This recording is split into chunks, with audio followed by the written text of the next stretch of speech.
Avez-vous déjà imaginé mourir pendant 12 minutes et revenir avec un secret qui pourrait changer tout ce que nous savons sur le monde?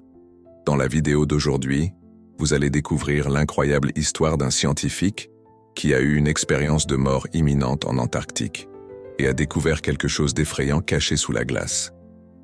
Avant de commencer, commente ici de quelle ville tu regardes et n'oublie pas de t'abonner à la chaîne pour plus d'histoires surprenantes comme celle-ci. Maintenant, prépare-toi, car ce que tu vas entendre pourrait changer ta vision de la réalité. Je m'appelle Darian Crowe, et je n'aurais jamais imaginé que ma vie fondée sur la précision des chiffres et la rigueur de la science deviendrait le théâtre d'un événement aussi surréaliste. Depuis mon enfance, j'ai été fasciné par ce qui pouvait être mesuré, testé et prouvé. Mon scepticisme était mon bouclier, et la logique, ma boussole. C'est justement cette conviction qui m'a conduit à rejoindre l'équipe d'une expédition scientifique en Antarctique, l'un des endroits les plus inhospitaliers et énigmatiques de la Terre. Je me souviens clairement du jour où j'ai embarqué vers l'immensité blanche. En arrivant à la station de recherche, au milieu de vents cinglants et de températures défiant l'imagination, l'atmosphère était empreinte d'une détermination silencieuse. L'environnement était presque surréaliste. Le ciel d'un bleu cristallin contrastait avec la neige immaculée et l'éclat froid de la glace. Pendant les préparatifs, mes collègues se sont montrés enthousiastes et impatients de découvrir les mystères que le continent gelé pourrait révéler. C'est dans ce contexte que je me suis retrouvé impliqué dans une mission d'enquête sur des signaux électromagnétiques anormaux, que certains disaient être l'écho de quelque chose de bien au-delà du naturel. Taria, as-tu déjà vu l'intensité de ces signaux? C'est comme si la glace essayait de nous révéler un secret, commenta le docteur Alan Mercer, tout en examinant les appareils de mesure avec un mélange de fascination et de prudence. Pour ma part, je gardais la posture habituelle, analysant chaque donnée avec un rigueur scientifique. Je ne pouvais pas permettre qu'un sentiment de mystère détourne mon attention de ce qui était mesurable. La station de recherche était un petit refuge isolé où chaque membre de l'équipe travaillait sans relâche dans des conditions adverses. Les nuits étaient longues, comme l'aurore boréale peignant le ciel de couleurs qui semblaient appartenir à un monde de rêve. Au milieu de ce décor, moi, Terry et Crowe, j'essayais de trouver l'ordre dans le chaos, enregistrant chaque phénomène, chaque variation des équipements, avec la précision d'un comptable. Au cours des premiers jours, tout se déroulait avec la prévisibilité que l'on appréciait tant. Cependant, une tension croissante s'installait à mesure que les signaux électromagnétiques s'intensifiaient, éveillant curiosité et, parfois, un léger inconfort chez certains membres de l'équipe. Lors d'une de ces nuits froides, alors qu'il révisait les données dans le laboratoire improvisé, il entendit un collègue commenter, alors sur le ton de la plaisanterie. « Peut-être que la glace nous parle, qui sait ? Elle murmure peut-être des secrets d'époques passées. » Le rire qui s'ensuivit fut léger, mais révéla que, même parmi les plus sceptiques, il y avait un résidu d'inquiétude face à l'inexplicable. Moi, cependant, je restais ferme dans ma conviction. Les chiffres ne mentent pas. Chaque anomalie, chaque pic dans les graphiques avait une explication qui, bientôt, serait révélée. L'Antarctique, avec sa vaste étendue silencieuse et son paysage presque caché, était le cadre parfait pour l'investigation scientifique. Et même si mon instinct logique me disait que tout aurait une explication rationnelle, quelque chose au fond de moi m'inquiétait, une sensation ténue, que nous étions sur le point de découvrir quelque chose qui transcenderait la simple science. Alors que les vents, glacials et hurlants, soufflèrent dehors et que le soleil se couchait derrière les montagnes de glace, je prenais mes notes, conscient que chaque détail, si petit soit-il, pouvait être la clé pour comprendre ce qui se cachait réellement sous ce manteau blanc. Mon voyage, qui avait commencé avec la rigueur des données et la sécurité des calculs, était sur le point de se transformer en un récit qui défierait non seulement la logique, mais aussi l'essence même de l'existence. Ce matin-là, froid, la journée promettait d'être comme n'importe quelle autre lors de l'expédition. Moi et l'équipe avions prévu le forage d'un nouveau puits de données, impatients de capter plus d'informations des signaux qui, soudainement, s'étaient intensifiés. L'air était raréfié, et les températures, incroyablement basses, rendaient chaque mouvement une bataille contre le froid implacable. Tarjan ajusta le capteur de profondeur, Quelque chose ici ne correspond pas aux données précédentes, instruit le docteur Alan Mercer, tout en examinant les moniteurs avec une concentration que seuls les véritables scientifiques peuvent démontrer. Je répondis d'une voix calme et assurée comme à l'accoutumée. « D'accord Alan, je vais recalibrer l'équipement. » Pendant que nous manipulions les dispositifs, j'ai commencé à remarquer de petites divergences, des lectures qui s'éloignaient de la normalité, ce qui suggérait que ce que nous étions sur le point de trouver n'appartenait pas à ce monde. Les radios de l'équipe, normalement fiables, ont commencé à transmettre des bruits presque imperceptibles, comme des murmures portés par le vent. « Tu as entendu ça ? On dirait presque des voix », a commenté un technicien, avec un ton de doute qui imprégnait l'atmosphère.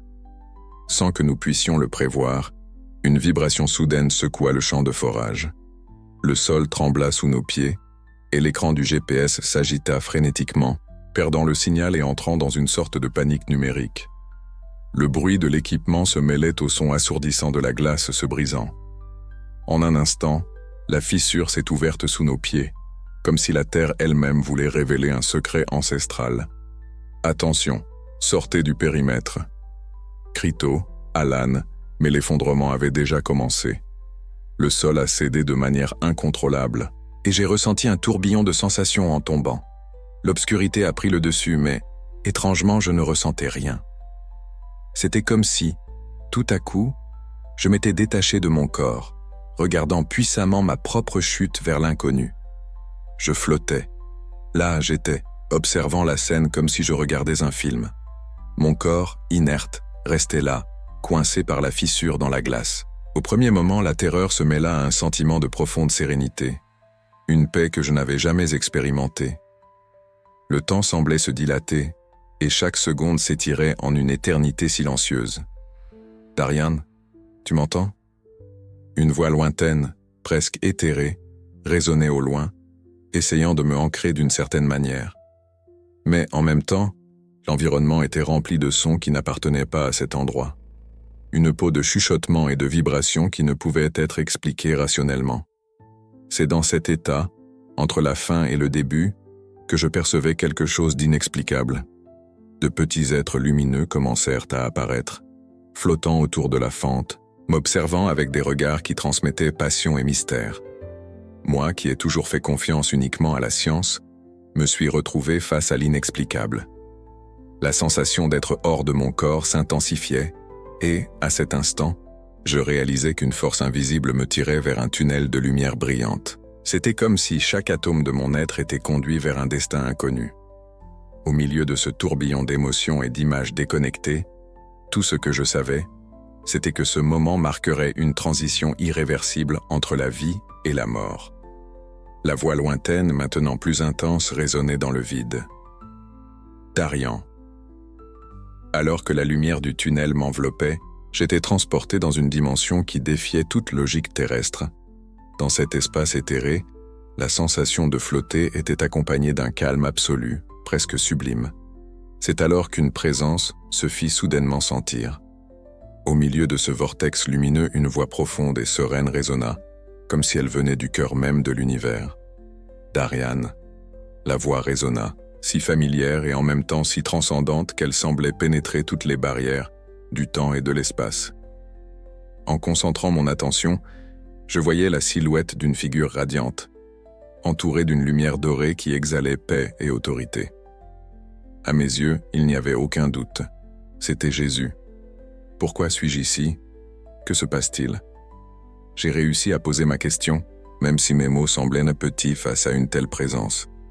La figure a répondu avec un sourire compatissant et un regard qui transmettait tout l'amour et la sagesse de l'univers. « Darian, tu as été choisi pour voir au-delà du vieux de la réalité. Cet endroit, cette expérience n'est pas un simple hasard. C'est un appel à éveiller la vérité que beaucoup refusent de voir. » Alors que j'essayais de traiter l'ampleur de cette rencontre, Jésus a commencé à révéler un secret qui ne pourrait jamais être compris par la science pure. L'Antarctique, dit-il, n'est pas seulement un désert de glace. Les murs que vous avez observés, les visures et les signes sont des cieux divins. Ils ont été érigés pour contenir un ancien mal, une énergie primordiale qui, si elle était libérée, apporterait déséquilibre et destruction au monde. À chaque mot, la clarté de la révélation s'intensifiait. Je me sentais envahi par un sentiment d'urgence que le temps s'épuisait pour que cette vérité soit reconnue. Mais Jésus, comment puis-je faire confiance à cela? J'ai toujours cru en ce qui pouvait être mesuré, testé, et maintenant, tout à coup, je me retrouve face à quelque chose d'aussi divin. J'ai confessé avec un mélange d'incrédulité et de crainte révérencieuse. Jésus s'est approché, et dans son regard, j'ai trouvé la confirmation que son message était réel. La science a ses limites, Darian. Ce que vous avez témoigné aujourd'hui transcende la matière et les chiffres. C'est une preuve qu'il existe un ordre supérieur, un plan qui dépasse la compréhension humaine. Les verrous qui maintiennent le mal contenu ont été créés pour protéger l'humanité. Mais le monde, aveuglé par le progrès et l'arrogance, est sur le point de les briser. Ils ne savent pas ce qu'ils feront en libérant ces forces. Alors que leurs mots pénétraient chaque fibre de mon être, la dimension autour de nous semblait vibrer d'une énergie ancestrale. Chaque particule de lumière semblait porter l'histoire d'époques oubliées, de batailles entre le bien et le mal. Toi, Darian, as été choisi pour être un avertisseur. Ton expérience est le premier souffle de vérité qui doit être répandu.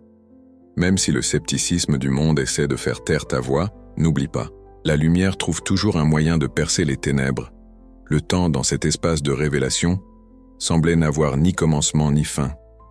Les émotions se mêlaient, la peur, l'espoir et une responsabilité qui pesait sur moi, comme le poids d'une mission divine. Alors que j'absorbais chaque mot, je ressentais, comme si mon existence entièrement fondée sur la logique et la raison était en train d'être réécrite par la propre vérité spirituelle.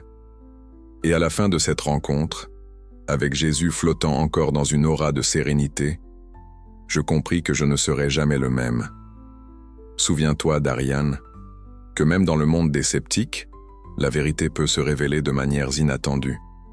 Confinons la lumière, et sois prêt à alerter ceux qui vivent encore dans l'obscurité. Avec ces mots, la présence divine a commencé à se dissiper, me laissant avec un mélange de réconfort et d'urgence. La certitude que l'avenir dépendait de notre capacité à percevoir l'invisible. À mesure que la figure radieuse se dissipait, je sentis mon être enveloppé par une nouvelle lumière qui semblait transporter ma conscience au-delà du temps et de l'espace. Soudain, je me suis retrouvé dans un décor qui défiait toute logique. Je flottais dans une immensité de couleurs scintillantes, où le passé, le présent et le futur s'entrelaçaient dans une tapisserie d'images et de sensations intenses. Darian, observe. Une voix douce et mystérieuse résonna à nouveau. Cette fois, elle semblait venir du tissu même de la réalité. Là, devant mes yeux, des visions apparurent qui dépassaient toute compréhension scientifique. Je pouvais voir, avec une clarté déconcertante, la Terre vue d'une perspective qui transcende la forme humaine de percevoir le monde. D'immenses champs de glace se transformaient devant moi, révélant la structure cachée de l'Antarctique. S'élevant à la surface, apparemment inerte, des viscosités ancestrales émergeant comme des contours de lumière, remplis de tours et de passages qui racontaient l'histoire d'une civilisation perdue. C'était comme si la glace, dans sa rigidité apparente, cachait un secret millénaire. Un héritage oublié d'un temps où le divin et le terrestre se fusionnaient. « Regarde, Darian, » murmura la voix. « Ces structures ne sont pas de simples ruines. Elles sont les témoins d'une époque où l'humanité était guidée par des forces qui aujourd'hui sont endormies. Les murs de glace que vous étudiez ne sont pas naturels. Ce sont des cieux divins, créés pour contenir ce qui a été mis de côté, pour protéger le monde d'une énergie primordiale et chaotique. » La vision s'intensifiait. L'éclat des bâtiments submergés dans la glace se mêlait à des ombres profondes. Et je pouvais sentir une attention qui émanait de cet endroit. C'était comme si la planète elle-même gardait un secret dangereux, un potentiel destructeur qui, s'il était libéré, apporterait le déséquilibre pour toute l'humanité. Au milieu de ce tourbillon visuel, une question urgente est apparue. Comment quelque chose d'aussi magnifique et en même temps d'aussi terrifiant peut-il exister des silences sous nos pieds? Alors que je réfléchissais à cela, je remarquais des silhouettes qui se déplaçaient lentement autour des ruines, des ombres qui semblaient évoquer les vestiges d'une civilisation depuis longtemps éteinte. Leurs mouvements étaient harmonieux et paradoxalement chargés d'un air d'urgence, comme s'ils voulaient me prévenir de ce qui allait arriver. Dans un de ces moments, une figure s'est détachée, une entité de lumière aux contours définis qui, par des gestes doux, semblait offrir à la fois du réconfort et de la divertissement. Ces entités gardent la vérité du passé et les clés pour l'avenir. J'ai entendu dire. La voix qui semblait maintenant un mélange de multiples tons renforçait le message. Les jalousies ont été créées non seulement pour préserver l'histoire, mais pour contenir une force qui pourrait subvertir l'équilibre de l'univers. La vision était un avertissement. Les gouvernements, les élites et la société, aveuglés par le progrès, étaient au bord de rompre ces verrous, sans comprendre ce qu'ils déclencheraient. Alors que la scène se déroulait, j'ai été envahi par un sentiment d'urgence et de tristesse. Chaque détail, depuis la beauté saisissante des structures submergées jusqu'à la menace imminente de la libération d'un mal ancestral, parlait d'un destin tragique pour l'humanité. La vision me montrait que la véritable évolution ne résidait pas dans la technologie ou l'avancée matérielle, mais dans la capacité de maintenir vivante la connexion avec le divin. Darian, ta mission est claire. La voix a répété, maintenant avec un ton qui mêlait passion et fermeté. Tu dois alerter le monde sur ce qui est caché sous la glace avant qu'il ne soit trop tard. Le message final a résonné dans mon âme et pendant quelques instants, j'ai eu l'impression que tout l'univers conspirait pour que je porte cette vérité en avant. Avec l'écho de la vision prophétique gravée dans mon esprit, l'immensité de lumière et d'ombre a commencé à se dissiper, et la sensation que quelque chose d'immense était sur le point de s'éveiller persistait.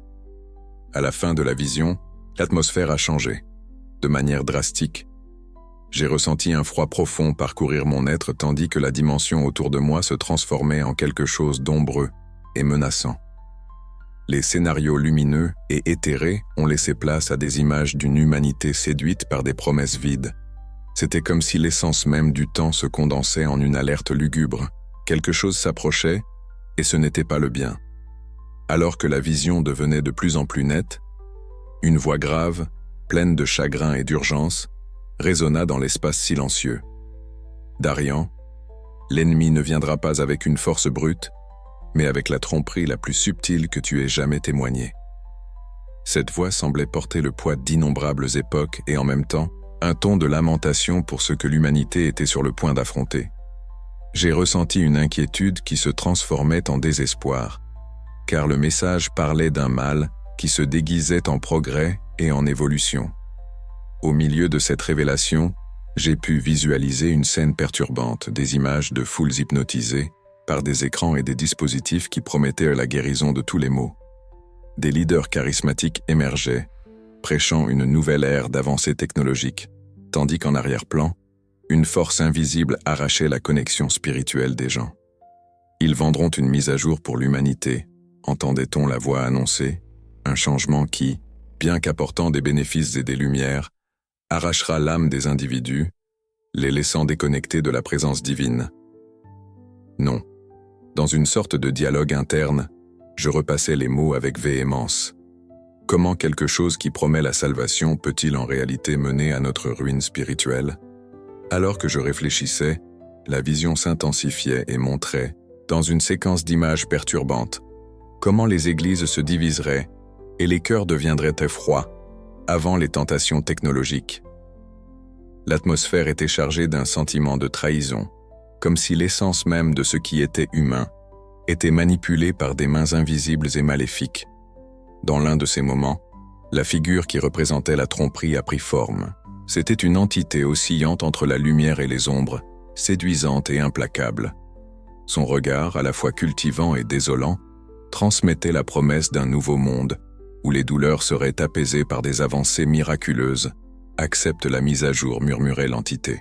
« Et ressentez le pouvoir de l'évolution. Libérez-vous des chaînes du passé et ouvrez-vous à l'avenir. » Cependant, à mesure que les mots résonnaient, une marque invisible se dessinait dans mes sens, une marque qui symbolisait la rupture finale entre le divin et l'humain. Dans un affrontement presque palpable, je sentais que l'entité tentait de pénétrer mon âme, imposant l'idée d'une humanité reprogrammée, dépourvue de connexion avec la véritable essence spirituelle. Ne te laisse pas tromper, Darian. résonna à nouveau la voix, maintenant avec fermeté et autorité. C'était comme si la lumière elle-même essayait de sauver ce qu'il restait de moi. Je pouvais voir en détail la dualité de l'illusion, une promesse séduisante enveloppée de mensonges et de manipulation, prête à convertir la foi des hommes en pure dépendance technologique. Alors que la vision s'estompe lentement, je sentais la marque de la tromperie pulser dans mon esprit, un rappel constant du danger imminent. La marque était à la fois un symbole et un avertissement, un signe que si l'humanité ne se défendait pas contre cette mise à jour traîtresse, elle perdrait à jamais la capacité de sentir la présence de Dieu. Je suis resté immobilisé, luttant contre la tentation d'oublier ce que j'avais témoigné. La bataille intérieure se déroulait avec intensité. La peur d'un avenir sans foi contre l'espoir d'un salut spirituel. Et c'est dans ce combat que le message s'est cristallisé. L'illusion finale était un piège subtil, prêt à capturer des âmes non averties. L'obscurité et l'intensité de la vision se sont lentement dissipées, laissant place à une sensation de vide et de silence profond. Soudain, comme si une force invisible avait décidé de me tirer de ce limbe entre la vie et la mort, je ressentis une pression constante et réconfortante me tirant vers le haut. Au milieu de ce tourbillon de sensations, je réalisais que quelque chose d'extraordinaire était sur le point de se produire. Avant de continuer, juste une demande, abonne-toi à notre chaîne. Ça nous aide beaucoup à continuer. Au moment qui semblait simultané à un réveil d'un long et profond sommeil, je sentis mon corps revenir. C'était comme si chaque cellule, chaque fibre de mon être, était réactivée, reconnectée avec la pulsation du monde physique. Dans un mélange de confusion et de soulagement, je me suis réveillé dans une chambre d'hôpital, les lumières blanches des leçons incessants des machines de surveillance remplissant l'environnement. En ouvrant les yeux, la première image que j'ai vue était celle de Lisa Harrison, la médecin de secours, avec une expression de préoccupation et de soulagement mêlés. « Darian, tu es revenu ? Tu es vraiment revenu ?» s'exclama-t-elle d'une voix tremblante et pleine d'émotion. Ces mots, bien que simples, portaient l'intensité d'une réunion miraculeuse.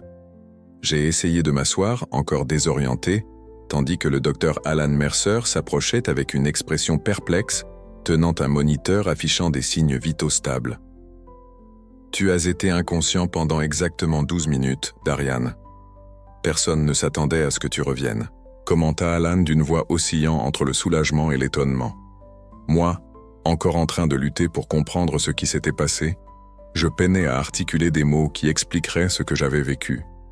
Mais quelque chose en moi avait changé de manière irrévocable. Dans un murmure presque imperceptible, ma voix s'éleva, chargée d'une conviction qui semblait venir d'une autre dimension. Jésus est réel. L'illusion arrive.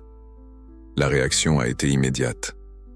Alors que Lisa fronçait les sourcils par inquiétude et qu'Alan tentait de capturer chaque détail avec son équipement, je ressentais un besoin urgent de communiquer ce que j'avais été témoin. Ce n'était pas seulement un récit de mort imminente, mais une mission divine qui s'imposait devant moi. Entre les bruits des conversations des médecins et le bip constant des moniteurs, j'ai réussi à expliquer de manière entrecoupée et pleine d'émotion que ce que j'ai vu et ressenti transcendait les limites de la science. J'ai vu des structures anciennes sur la glace. J'ai vu la vérité cachée qui était scellée. Et j'ai été appelé à alerter le monde. J'ai dit, alors que mes mains tremblaient, non seulement à cause de la douleur résiduelle, mais à cause de l'intensité des révélations. La salle était plongée dans un silence brisé seulement par le bruit des équipements. Alan échangea un regard avec Lisa et tous deux exprimaient un certain malaise et de l'inquiétude. « Darian, tu as besoin de te reposer. Tout cela peut être le résultat d'une crise neurologique. » Alan a suggéré, tout en ajustant les niveaux de médication. Mais au fond, je savais que je ne pouvais pas simplement laisser cela se perdre dans l'oubli d'un délire hospitalier. L'appel intérieur était clair. Je devais alerter ceux qui voulaient écouter, même si la vérité semblait absurde aux oreilles sceptiques. La mission, aussi douloureuse et solitaire qu'elle fut, s'imposait comme le destin à suivre. Alors que la nuit approchait et que l'hôpital se calmait, dans un coin, j'ai écrit un court message et mon enregistreur numérique. Ne vous laissez pas gagner. La révélation est imminente. Restez ferme dans la foi. La vérité est notre seule salvation. C'était le début d'un voyage qui me mènerait à affronter des défis inimaginables. à chercher des alliés prêts à écouter et à lutter contre une tromperie qui menaçait l'essence même de l'humanité. Après les premiers jours de rétablissement, mon expérience n'a cessé de me hanter. Bien que je sois de retour à la vie et que j'essaie de reprendre ma routine à Chicago, un sentiment d'urgence et d'inquiétude m'accompagnait à chaque pas. La ville, avec ses rues animées et ses gratte-ciels imposants, contrastait de manière presque ironique avec l'isolement glacial que j'avais connu en Antarctique. Mais tandis que les voitures passaient en hâte et que les gens poursuivaient leur routine sans remarquer l'ombre qui s'étendait sur l'humanité, je sentais que quelque chose de bien plus grand était en jeu. Dans l'après-midi, alors que je prenais un café dans un petit restaurant près de l'hôpital, j'ai été abordé par Michael Roberts, un ancien scientifique du gouvernement avec un regard de quelqu'un qui a déjà trop vu. Il s'est assis à ma table, discrètement, comme s'il craignait que notre conversation puisse être interceptée. « Darian, je sais que cela semble incroyable, mais les données que tu as apportées contiennent quelque chose de faux dans le récit officiel. » Il a confié, baissant la voix. Ses yeux parcouraient l'environnement avec un mélange de méfiance et d'urgence, comme si chaque ombre pouvait cacher un danger imminent. « De quoi parles-tu, Michael ?» ai-je demandé, sentant mon cœur s'accélérer à la possibilité que mon récit ait enfin trouvé quelqu'un prêt à écouter. La table observe des signaux qui suggèrent une manipulation systémique des informations sur l'Antarctique. Le gouvernement, les grandes entreprises et certaines élites, oui, même des secteurs scientifiques, unissent leurs efforts pour dissimuler la vérité. Que ce que vous avez témoigné, ce que j'ai pu confirmer dans des documents divulgués, cela pointe vers une révélation forgée pour distraire la population, et en même temps, préparer le terrain pour une mise à jour qui va déconnecter les gens de leur essence. Il expliqua, Michael, avec la conviction de celui qui a déjà emprunté ce chemin auparavant. Au fur et à mesure que la conversation se déroulait, il me montra quelques fichiers confidentiels enregistrés sur son ordinateur portable, des preuves que les signaux électromagnétiques n'étaient pas un phénomène naturel, mais faisaient partie d'une expérience dissimulée. Lisa Harrison, qui avait visité l'hôpital pour suivre ma récupération, s'est approchée de la table. Elle, toujours attentive et empathique, a écouté chaque mot avec des yeux écarquillés, se remémorant les moments de confusion et de choc lorsqu'elle m'a vu me réveiller. Si cela est vrai, Darian, nous sommes face à une conspiration qui transcende tout délire post-almétique. Il commenta, avec un mélange de peur et de détermination. Alors que la conversation s'intensifiait, je reçus un appel inattendu. De l'autre côté, une voix connue et déterminée s'est manifestée. Sarah Walker, la journaliste d'investigation. Je suis en route. Vous ne pouvez pas cacher la vérité très longtemps. Quelques minutes plus tard, Sarah a rejoint la conversation, apportant avec elle une aura de détermination et de courage. Elle a rapporté qu'elle avait reçu des sources anonymes, alertant sur des opérations secrètes en Antarctique et sur des réunions de haut niveau, impliquant des figures influentes et des conspirations gouvernementales. Ensemble, nous trois, moi, Michael et Sarah, avons commencé à élaborer un plan pour révéler cette vérité cachée. Darian, nous devons unir nos connaissances, ton témoignage, les données que Michael a obtenues, et la capacité de Sarah à dire la vérité aux médias. Si nous parvenons à construire une narration cohérente, nous pourrons alerter le monde avant que cette mise à jour ne soit mise en œuvre. Disons que Sarah avec fermeté, tout en nous regardant avec des yeux brillants de détermination. Le sentiment que le temps était contre nous était palpable. Chaque seconde faisait sembler que les rouages d'une machine sinistre se déplaçaient silencieusement, préparant le terrain pour une tromperie mondiale.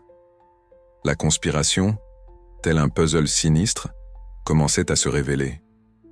La manipulation des données, la désinformation et l'articulation d'intérêts obscurs s'emboîtaient dans une trame qui menaçait l'essence humaine. Alors que nous sortions du café, le bruit des pas pressés et le murmure de la ville servaient de toile de fond à la sensation que quelque chose de grandiose était sur le point de se produire. La vérité était là dehors, attendant d'être révélée. Et nous étions déterminés à démanteler les toiles de la conspiration, coûte que coûte. Cette nuit-là, lorsque le crépuscule a cédé la place à une obscurité parsemée d'étoiles, je me suis réuni avec mes alliés dans un petit appartement au centre de Chicago. L'environnement était modeste, mais la tension et la détermination remplissaient l'espace comme une flamme inextinguible. Là, sous la douce lumière d'une lampe de bureau, Nous avons commencé à élaborer un plan pour faire avancer le message que nous avions découvert. Sarah, avec son carnet de notes et son enregistreur numérique, a ouvert la discussion.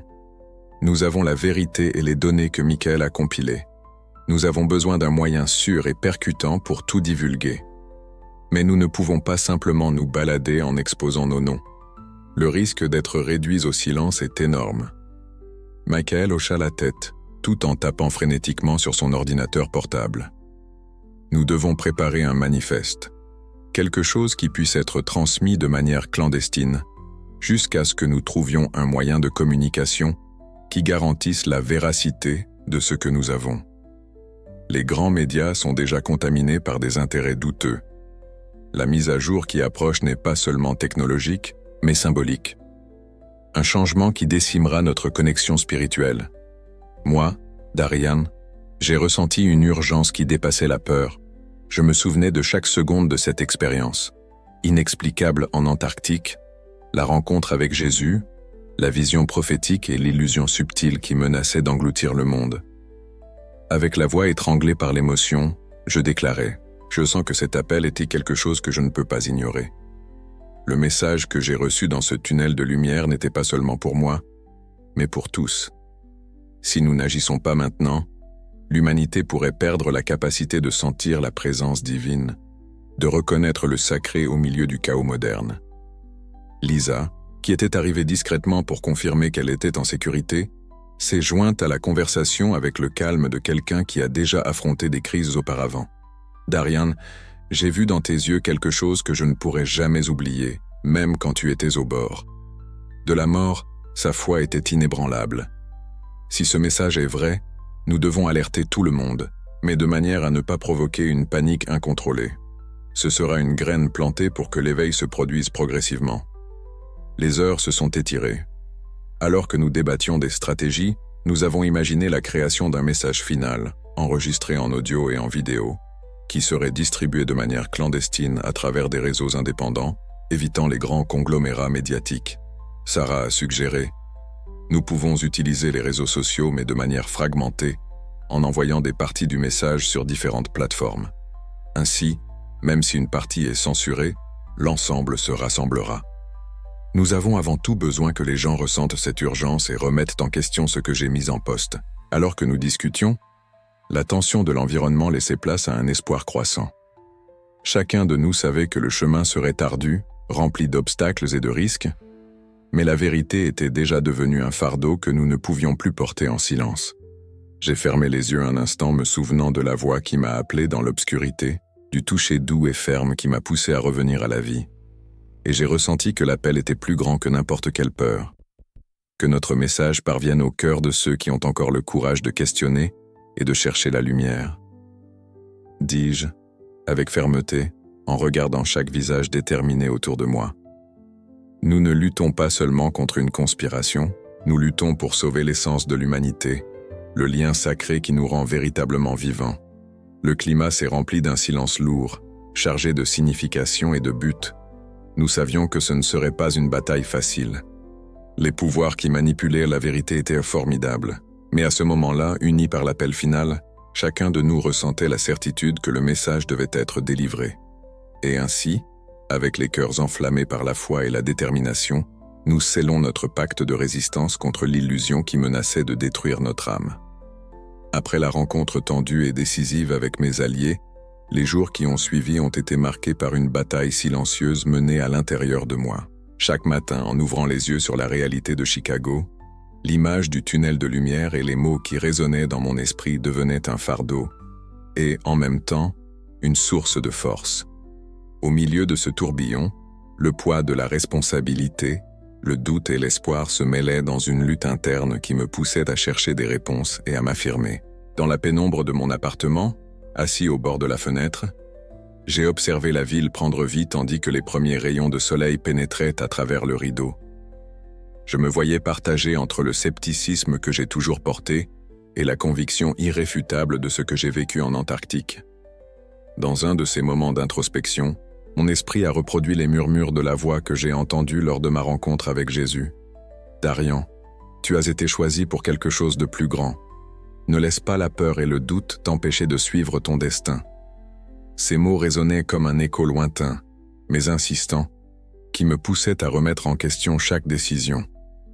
Dans l'élan de trouver des réponses, j'ai décidé de rencontrer le docteur Alan Mercer dans un café douillet au centre-ville.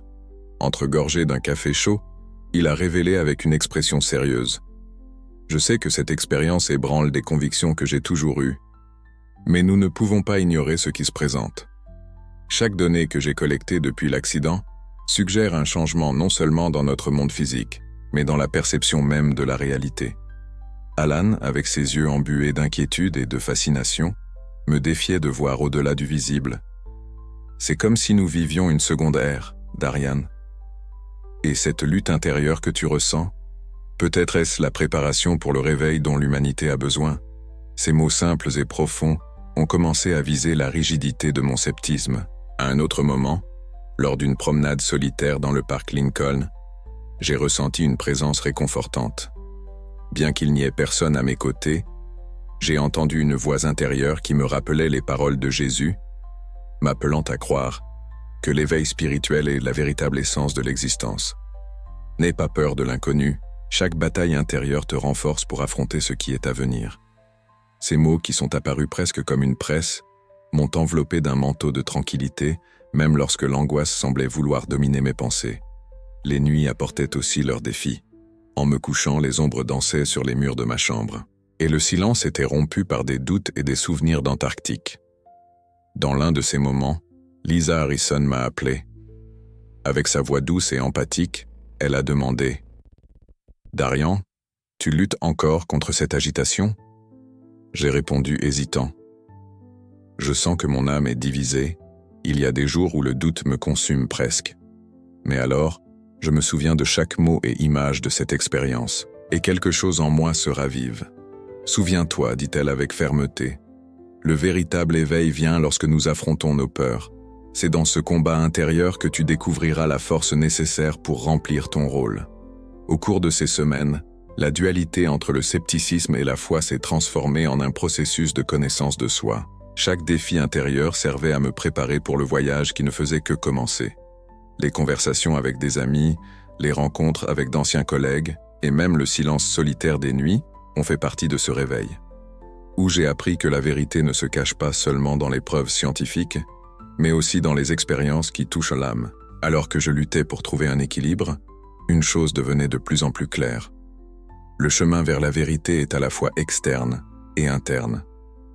Et c'est dans ce tourbillon d'émotions et de découvertes que j'ai compris que, pour alerter le monde, je devrais d'abord conquérir ma propre paix et conviction. La transition du chaos vers une nouvelle normalité n'a pas été immédiate. Dans les mois qui ont suivi, l'expérience que j'ai vécue en Antarctique est devenue une partie intrinsèque de ce que j'étais, façonnant chaque décision et chaque pensée. À Chicago, entre la routine agitée de la ville et les petits moments de silence, le souvenir de cette rencontre avec la lumière continuait de pulser dans mon cœur. Le matin, alors que je marchais dans les rues historiques du quartier de Lincoln Park, le paysage urbain se mêlait aux souvenirs vifs des visions. À chaque pas, je me voyais reflété dans les vitrines et les miroirs, non seulement comme l'apparence extérieure, mais comme l'homme qui portait un secret défiant la réalité. La ville, avec ses gratte-ciel et ses avenues animées, semblait un contrepoint inhabituel à la robe glacée de l'Antarctique. Deux mondes si éloignés, mais unis par le réseau complexe d'événements qui ont changé ma vie. Daran, tu sembles plus serein, mais en même temps, il y a une intensité dans ton regard que je n'ai jamais vue auparavant. Un collègue d'un ancien projet de recherche a commenté cela, alors que nous nous rencontrions dans un café douillet au centre. Ces mots résonnaient avec l'inquiétude que beaucoup remarquaient, même si je n'avais jamais commenté publiquement mon expérience. Je souriais simplement de manière énigmatique et disais « La vie a ses façons de nous enseigner des vérités que nous ne pouvons pas toujours expliquer. À la maison, les documents, enregistrements et notes qui rassemblaient mes alliés, Michael, Sarah, Lisa et Alan, sont devenus des reliques silencieuses d'un temps où la frontière entre le physique et le spirituel se dissolvait.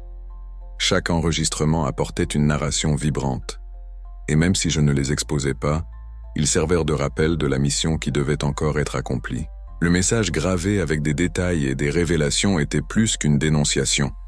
C'était un héritage que j'espérais, d'une certaine manière, éveiller ceux qui refusaient d'accepter la vérité en jeu. Une nuit, alors que je parlais au téléphone avec Sarah, sa voix portait une détermination qui mêlait espoir et inquiétude.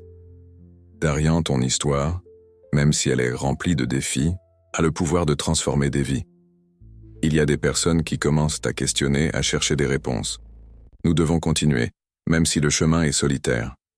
Ces mots étaient comme un baume, et, en même temps, un rappel que la lutte pour la vérité était continue.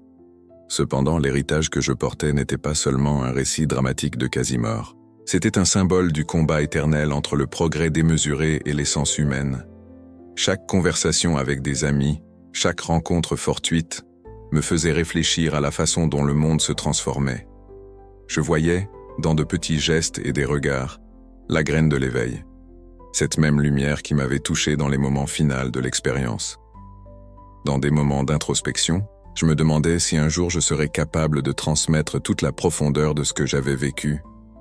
Bien que je n'ai jamais recherché la célébrité ou la reconnaissance, il y avait une responsabilité indéniable d'alerter, de planter cette graine dans chaque âme prête à écouter.